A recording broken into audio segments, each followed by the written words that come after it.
Is King Charles done with Harry? Hello and welcome back to the channel. Today on Master the Blue Chai we are investigating whether King Charles has finally turned his back on Harry and Meghan. Despite the lack of loyalty and all the briefings against the royal family. The total disrespect to the late great Queen and Prince Philip. Despite never getting credit for it. Charles has always financially supported the couple. He was the guarantor on their Montecito mansion, didn't cut them off financially, but most importantly in the current separation King Charles is paying for most of Harry's PR and legal actions. Please refer to our video Who Pays for Harry's PR, the link is in the description. Charles didn't evict the couple for non-payment of rent on Frogmore Cottage. It was only after the couple had failed to pay any rent for a year that the head of the Crown Estate Dan Labid was legally required to evict them.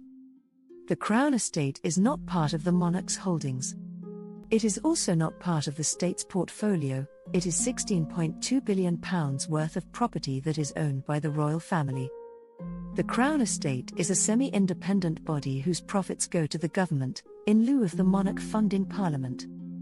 It is part of the reason they don't pay tax, and it is undisclosed exactly how much is also given back to the royal family via the sovereign.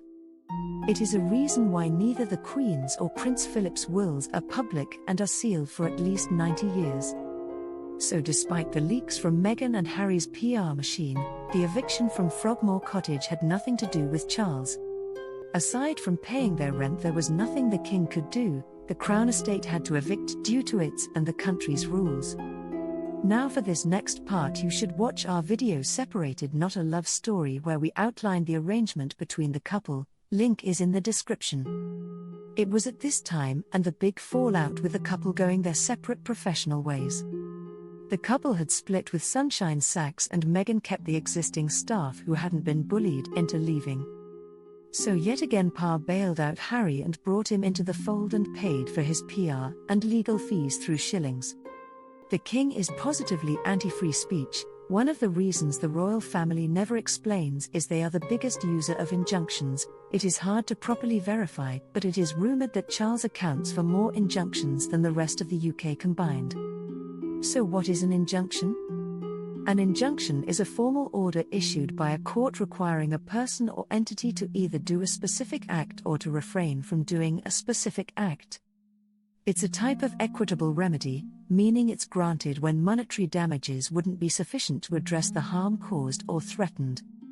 Super injunction is just a made-up term. The injunction essentially ensures that you can't publish, mention or refer to whatever they order. The best example is Ryan Giggs, and it is Rich People's Justice. It appeared these were going away as it only applies to the UK, so papers in France can publish without breaching an injunction. Sadly, with the advent of social media platforms, it has actually meant that this now applies worldwide. How? Well, every newspaper and magazine is published online, and of course that means it is viewable anywhere in the world. If you receive subscribers from the UK, you are covered.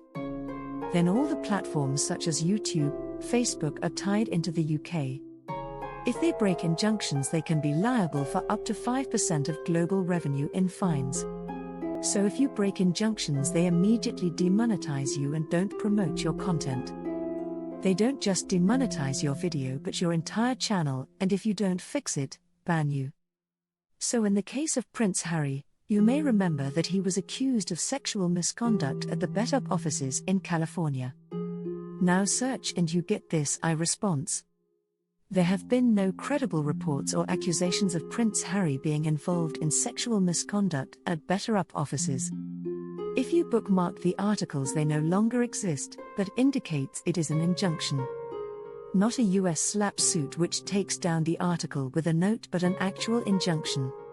Now several incidents have occurred recently: the Centennial bullying accusations, the injunction of mentioning Prince Harry with P. Diddy has expired and wasn't renewed. These are not errors from Shillings. Pa is no longer paying for Harry. The king never told Harry of his cancer relapse, avoided him, and now Meghan has been leaking she has asked the king to not abandon his son. So it seems clear, The king has finally turned his back on the duplicitous duo, their treachery. The real question now is why? Tell us why you think in the comments below, or why we are wrong. Like, share and subscribe and ring the bell to find out why. It is all in Catherine's revenge and William's revenge. Exciting times ahead. Now it is time for some cinnamon butter and homemade crumpets, with some delicious blue chai.